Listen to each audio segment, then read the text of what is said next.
అసలు మీడియా పని ఏంటిది?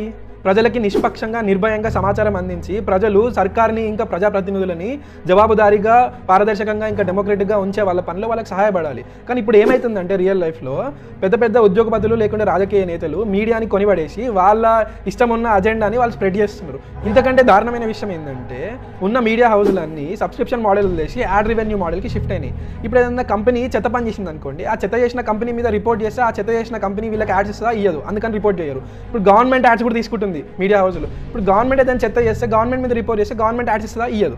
అంతేకాకుండా ఇట్లా యాడ్స్ ఎక్కువ రావాలి అంటే వ్యూస్ ఎక్కువ రావాలి కదా, అందుకనే ఇక్కడున్న చిల్లర డిబేట్లను పెట్టి యాడ్ రెవెన్యూ పెంచుకోవడానికి చూస్తున్నారు వీళ్ళు. ఇదంతా పెద్ద దందాలాగా అయిపోయింది. ఈ మొత్తం సంతలా కష్టపడుతున్నవారు, నష్టపోతున్నవారు ప్రజలు. ఒక ప్రజాస్వామ్యంలో ఎగ్జిక్యూటివ్, జ్యుడిషియరీ, లెజిస్లేటర్ లాగా మీడియా కూడా చాలా ఇంపార్టెంట్. కానీ మీడియా చక్కగా మన దేశంలో లేకుంటే మన దేశంలో ప్రజాస్వామ్యం ఎట్లా ముందుకెళ్తుంది? అందుకే to keep independent journalism alive మనం